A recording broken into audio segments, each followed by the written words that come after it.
ladies and gentlemen. I'm going to ask you a question. It's quite a sort of use one of these.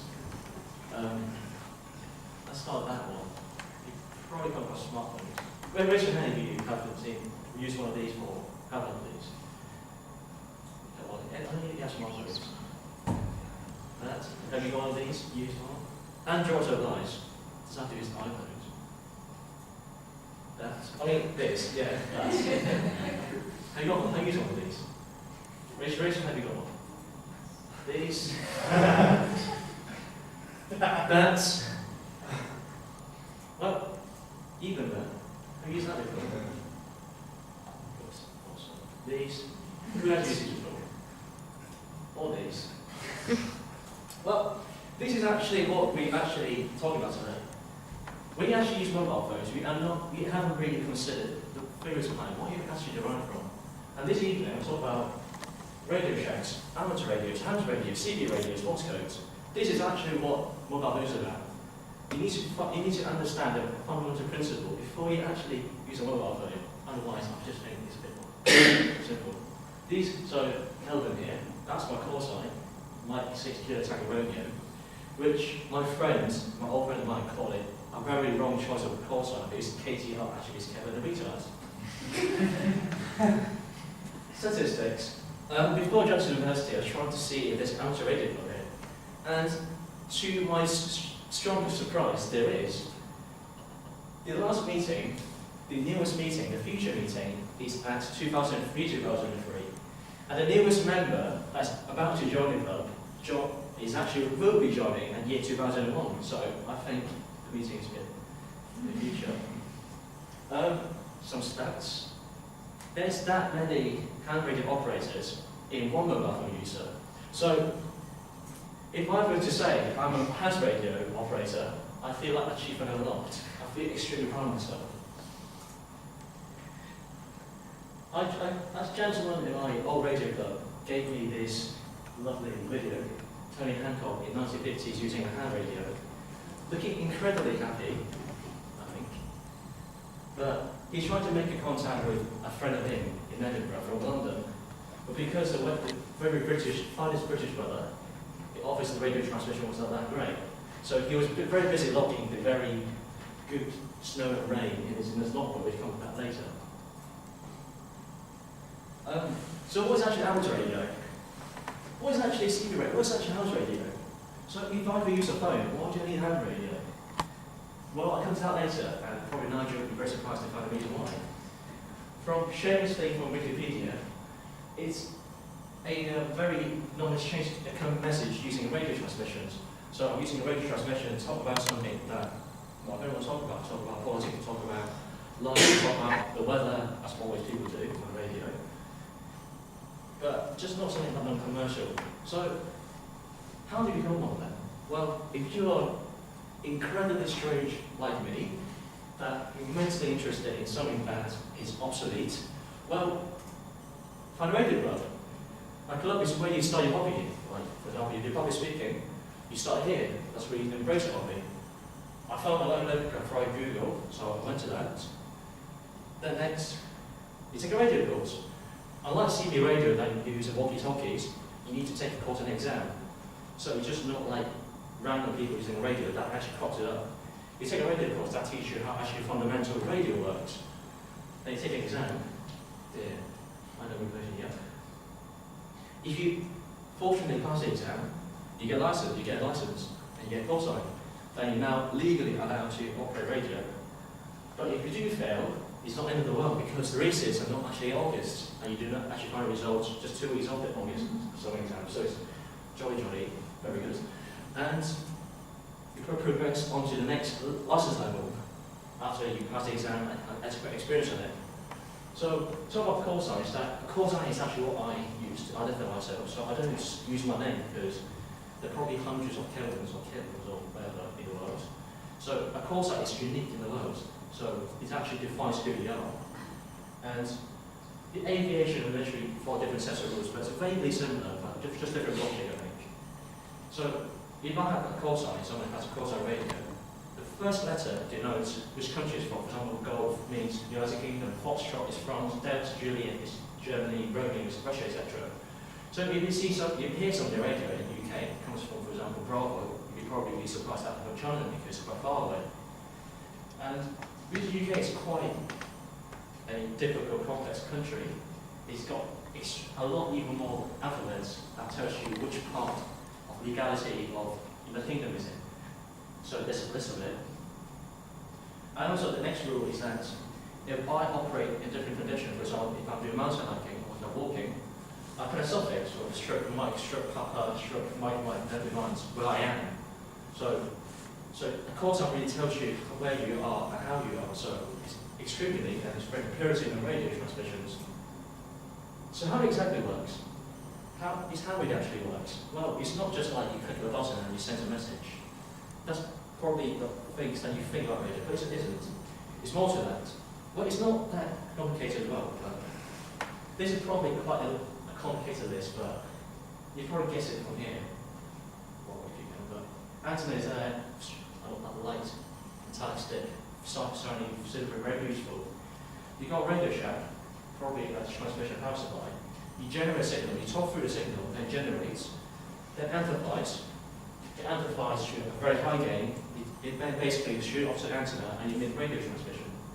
Then as you receive it, you filter the signal using some bandpass sort of thing. Then you demodulate the signal. Then you probably hear what your friend's talking about. That's sort of fairly similar to what how mobile phone works. So how do you transmit? You don't transmit saying, yo, how's it going? You don't do that because that's not an etiquette. Well, if I'm going to see a professor, you say, oh, yo, professor, how are you doing? It's not something that you use. There's a certain set of ways that you have to actually have to obey. Firstly, you have to use a calling frequency. So it's like you dial a number. So I go to that frequency and I shout CQ, CQ, CQ. So what's CQ? CQ, there's two meanings for it. CQ in French is security, so it means that pay attention. So you're actually asking our radio operators to notice your presence on the radio transmission. Or some English thought, well, it is like a French idea, so if you have an own English idea, CQ means seek you, so I'm seeking you, I'm actually trying to find you. So that's CQ means. The next etiquette is use Q codes, which is a modulator, I want to talk about later. So I enter up on my server call sign, then I read back the frequency that I'm at, then I actually tell them how the signal is like. Some very bad etiquette that I've come across is some old gentleman on a radio structure talking to me 25 minutes long without actually breathing. I don't know how he does that. I think he's probably an aerobic creature. But jamming the frequency 25 minutes talk without actually stopping, talking about his life when he was young, wasn't really pleasing to me. I didn't want to know your life. I had another life. So it's a breathless stop is not something that you really want. And you have to log transmission. Well, you might think it's pointless that every time I call someone I have to write it down, or if I bring my friend, I have to, for example, ring Nigel and I'll write out around Nigel, for example. You have to write it because it's a legal requirement, and it actually tells you if you're actually doing something wrong, then you've got to track a record to prove you're innocent. Some people do jam radios, some idiots do jam radios, talking like, some people that's not licensed, they jam the radios and use it in the wrong way. They jam the literary frequency, they jam the echo frequency, that's illegal, incredibly dangerous, but jamming is something that we do not really like, and that's why the regulations is there to actually control it. So how do you actually start a conversation using etiquette? So I started by calling CQ on the calling frequency. I call somebody, this is me, call one Alpha Bravo Charlie, then I stand by and say, so I wait for somebody to come back to me. So it could be anybody, it could be your friend, it could be someone in Japan, it could be someone in Russia, it could be someone in North Korea, it could be someone in France. It doesn't matter. Anyone can reply to your calls. There's somebody replies you back. They say, oh, this is me, a Gold 10 2 Delta Echo Foxtrot, QS1. QS1 needs to change the frequency so that we don't jam others use frequency. Can you change this frequency, please? We check the frequency if it's in use, because if it's in use, it's just a very British thing. You don't want to interfere with conversation, like, or when we chat in a cafe, you don't want to jam the conversation.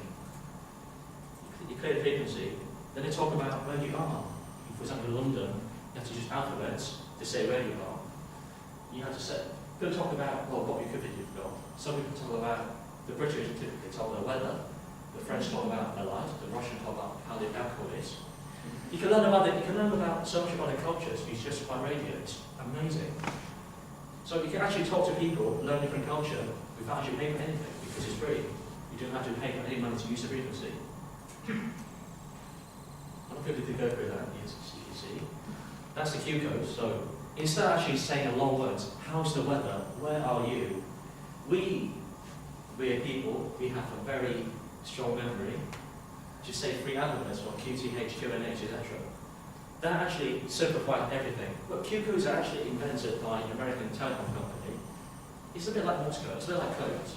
So instead of actually saying a whole word, that wasted money and airtime, they actually use Q codes that actually simplifies so much from this large, huge chunk of rubbish, the concise amount of message. Well, but I don't like it because, as I said, I hate revising Q codes, as you can see. Have anybody come across FM AM before? Raise your hand if you have. Awesome. Well, if you have a car radio, that's probably the mode of transmission that you actually encounter. FM, AM, DAB radio, digital radio, analog radio. But ham's radio is much more than that, of course, because it's just a small chunk of it.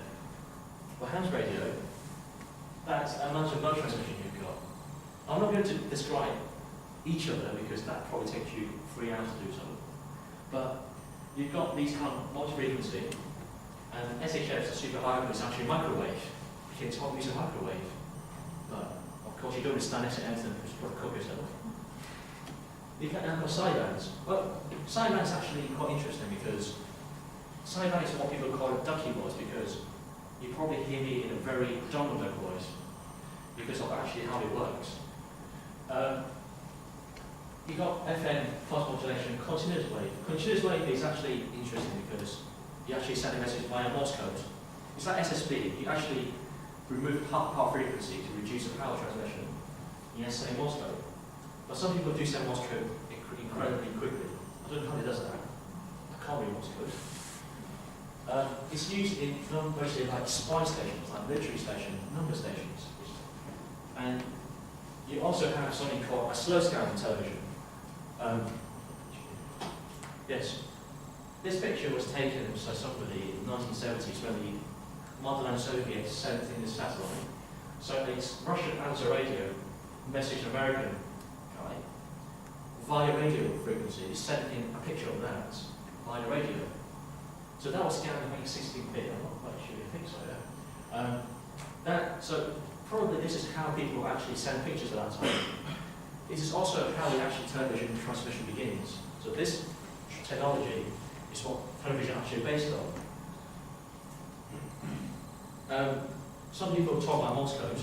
Morse code has got an advantage of actually sending the message further away than it intended to be. And because you probably won't learn Morse code, I learned, I forgot everything about it. So, with the recent innovation in computers, they can read Morse code. So you send a signal, you've got software that decodes the Morse code, but naturally it says the message behind. So this chap from Germany sent a Morse code to somebody in America across Atlantic saying, how are you, how's your family? My family's good. And it's a bit like exchange of message, but it's basically like messaging across the Atlantic, but without actually paying anything. It's actually extremely fascinating because this is actually how simple technology like this can actually go so much further in distance than actually what we can do with our mobile phones. When you're on the air, you probably can see different types of radio transmissions. First one you probably has amateur radio, or licensed operators like the radio, BBC, etc., etc. We are licensing Ofcom, so we are allowed to operate these frequencies. The next one is called citizen band radios, or CB radios. You probably have used one of these. Have you used walkie-talkies before? So walkie-talkies, you do not need a license for it, otherwise you probably won't be able to talk when you're hiking or something. The Velvet's Raynet. This is kind of interesting because amateur radio has an obligation to monitor emergency frequency. So for example, if someone is hiking and they got injured, or at the same time, the mobile network is all down because of a power cut, then this is the house radio job to actually respond to these crises, because usually house radio experienced people, you often have generators at homes to generate electricity. We probably hear International Space Station, but you never knew that you can actually talk to astronauts in the ISS by house radio. This is done by microwave transmission, which you'll see a picture later. So as the International Space Station flies for a certain region, you can use amateur radio and actually talk to them to talk about how they are and etc. etc. I knew people who actually talked to astronauts before via amateur radio, which you can't really do that with mobile phones because it's just not powered, of course. You've got the 3 boxes left. And these 3 boxes are actually robots. Well, someone actually thought that the aliens are there when they see beacons, etc. Beacons are actually quite vital in navigation, like aviation, etc., where you ping on 3 Morse code and you actually say radar. Repeaters, well, they send a signal of offshore frequency, otherwise when they transposition, they actually weaken the signal. So repeater, for example, if I could talk to you, then the gentleman in front of you will actually relay the signal back further. So it's actually a way to actually talk further than intended range. Then there's 2 yellow blocks. Have anyone heard spy stations before? Like number station? They're quite weird. You've got people thought they actually mind control apparatus because they send in only numbers. They talk in numbers, but if I tell you 10254, it doesn't mean anything to you, but to certain people it does. That's a number station. The Russians got the beep. The beep sent in a very Russian signal. They send the boop, so the beep, like every one second. Then they reflect the frequency back to see how it transmits. Then it reads loads of numbers. The British has also got one. It's in Cyprus, and they're called Lincoln's approach. The why is Lincoln's approach is because the music they sent to. Well, you say it's British, but it's actually sent from Cyprus. Then most people guess what is actually there. It's actually because these number 6 stations, they use a certain way of encryption called one-time pass. They actually reads the signal, reads the message to publicly, because they don't have a way to encrypt that time. They reach the signal to agents in the field. So the agents at a certain time listen to radios and they start writing numbers and decode it when they got the machine or something. So, and you've got radar. Well, how does radar relate to radio? But in a sense, radar is actually used radios. There's a very famous one called Russian woodpecker. And I'll show you. That's it. Incredibly massive. It's in Chernobyl, Ukraine. It was found in the 1970s, and no one knows what it is for. When people listen to these world-bound radios, for example, someone listening to Voice of America, he sees this massive jamming voice coming from nowhere, like absolutely massive. Then people are guessing, well, maybe it's actually the Soviet mind control, that people are actually politically controlling somebody. Well, it's not. These radar are 140 meters tall. They're about in the 1970s. 140, massive. And that's the top of it. From top, someone climbed to the top of this radar and said, I don't know how they dare to do that. You can probably parachute them now. That's how tall it is. It's 40 megawatts power. Well, probably mobile phone like this, it's only got 400 millivolts. So I'm not sure how the times work, but huge amount of multiplication from a mobile phone. So even it should actually interfere with the own radio Morse code transmission. So it's kind of sarcastic because imagine a radio actually integrating its own nation's radio station. I don't think it's something that you should do, but that's in ISS. I think it's a Canadian chap. He's actually holding a house radio. He's talking to people below it, like below probably like 100,000 kilometers up there below him. And he regularly monitors the frequency, so he talks to people worldwide. So he talks for 15 minutes to people in Britain. Then next 15 minutes he'll be talking to people probably in South Africa, because of how the orbit actually works. So, and he's actually not touching the ground, so. That's a number pad, as you remember, the number station. So this is actually how these agents in the field actually decode the message.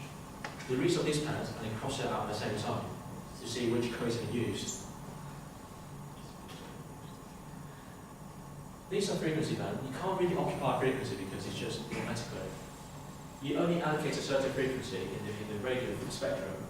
For example, you don't want to interfere with transmissions like the police or military frequencies because you probably have some catastrophe consequence from it. I do not think you also want to interfere in air traffic control as well. Like you see, this is like many boxes, cardboard boxes here. These cardboard boxes denote each usage of the frequency band. So imagine you've got a huge radio frequency, it's the amount of each tiny usage. So I think it's incredible how they actually managed to compress that many things into a small bandwidth of frequencies here. And lastly, I do not think you want to interfere air traffic control with frequency either because otherwise I don't think that would actually work. Thank you, Sir Freeze.